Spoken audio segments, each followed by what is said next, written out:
સુરત મહાનગરપાલિકાની ચૂંટણીમાં ફોર્મ પરત ખેંચવાના છેલ્લા દિવસે ભારે હાઈ વોલ્ટેજ ડ્રામા જોવા મળ્યો છે. ભાજપની તોડજોડની નીતિથી બચવા માટે આમ આદમી પાર્ટીએ છેલ્લી ઘડીએ પોતાનો પ્લાન બી અમલમાં મૂક્યો છે. આપના તમામ 111 ઉમેદવારોને સુરતના છેવાડે આવેલા એક ગુપ્ત ફાર્મ હાઉસમાં ખસેડી દેવામાં આવ્યા છે.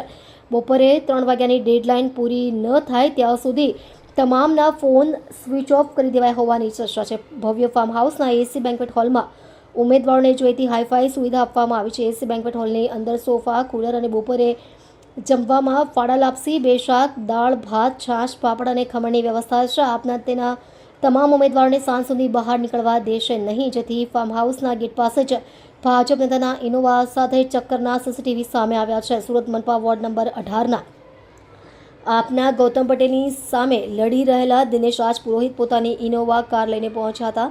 થોડા સમયમાં જ ત્યાંથી ફૂલ સ્પીડમાં કાર લઈને ભાગી ગયા હતા. આ બાબતે આપના નેતાઓને જાણ થતાં પોલીસ રક્ષણ માટે કંટ્રોલમાં જાણ કરી હતી. આપના આયોજનમાં ભાજપના ઉમેદવાર પહોંચતા અનેક તર્ક વિતર્ક ચાલી રહ્યા છે.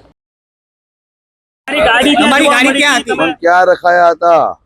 હું એ જ સવાલ પૂછું છું કે અમને ક્યાં રખાયા હતા? તો તમારી ગાડી ત્યાં કઈ રીતે જોવા મળી? કઈ જગ્યાએ જોવા મળી તું એમ પૂછું છું તમને. હું કઈ જગ્યાએ રખાવ? એન્થમ સર્કલ મારા વોર્ડમાં છે. મારા વોર્ડમાં હું કોઈકને મળવા ગયો હોય અને ત્યાંથી પ્રસાર થતો હોય ત્યાં કોઈ દુકાન, હું કોઈ ફાર્મ હાઉસમાં, ખોટી વાત છે તમે કોઈ પણ સીસીટીવી ચેક કરી શકો છો. કોઈ પણ હું ફાર્મ હાઉસમાં કે કોઈ પાર્ટી પ્લોટમાં ગયો નથી. ઉમેદવારો તમારા સંપર્કમાં છે એવું માહિતી છે? અરે સુરત શહેરમાં જ બધા રહે છે, બધા એકબીજાના સંપર્કમાં હોય. આ તો કઈ મોટી વાત છે? હા, પણ આ ગાડી મારી છે, રોડ ઉપરથી જતી હોય તો એ કઈ કોઈને પીછો કરતી હોય એવું થોડું હોય. આ ગાડી આમ આદમી પાર્ટીના કોર્પોરેટર જ્યાં હતા તે જ પાર્ટી પ્લોટની અંદર જાય છે અને બહાર પણ આવે છે. અંદર ગઈ હોય તો તમે મને બતાવજો.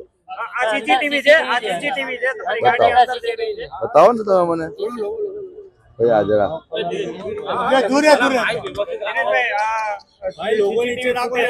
આ તમે જોયે મેઇન રોડ ના સીસેજ ફૂટેજ છે. આ મારી જો બાજુમાં મેઇન રોડ છે. આ ગાડી તમારી અંદર આવે છે? કઈ ક્યાંથી? આ જો આ ગાડી અંદર આવે. એ તો કદાચ વાળવા માટે આવી હોય ને વળી નીકળી ગઈ હોય ગાડી. રોડ ભૂલી ગયો હોય તો વાળવા માટે આવી હોય, નીકળી પણ ગઈ હોય, તરત જ નીકળી ગઈ હોય. તમે આમ આદમી પાર્ટીના કોઈ નેતાને મળ્યા છો સવારે? હું તો કોઈ પણ આમ આદમી પાર્ટીના નેતાને મળ્યો નથી અને મારે કોઈ આમ આદમી પાર્ટીના નેતાઓની જરૂર પણ નથી. તમારા વિસ્તારને તમે તમારી ગાડી સવારે કોણ હતું તમારી ગાડીમાં સવારે? મારી ગાડી મારો ડ્રાઈવર છે, એ ચલાવે છે. 3 લોકો હતા બેઠેલા એવા પણ. તો એ બધાના વિશે મને ખબર નથી, પણ મારે કોઈ આમ આદમી પાર્ટીના નેતાઓના કે એના કાર્યકર્તાઓના સંપર્કમાં રહેવાની જરૂર નથી. અમે તો છેલ્લા 5 વર્ષમાં ખૂબ કામ કર્યા છે, અમારે એમના સંપર્કમાં રહેવાની નથી. એ લોકો અમને વારા ઘડીએ ફોન કરે છે, એવા દાખલાઓ છે. એટલે કેટલા જણના ફોન આવે? ઘણા બધા લોકોના ફોન આવે કે સાહેબ અમે અમારા ઉમેદવારોથી નારાજ છીએ. જે ઉમેદવારો આવ્યા છે, અમારે તમારી પાર્ટીમાં તમારી સાથે કામ કરવું છે, એવા ઘણા કાર્યકર્તાઓના ફોન આવતા હોય. ઘણા લોકોના ફોન આવતા હોય. અમે લઈએ નહીં લઈએ આખી વાત અલગ છે.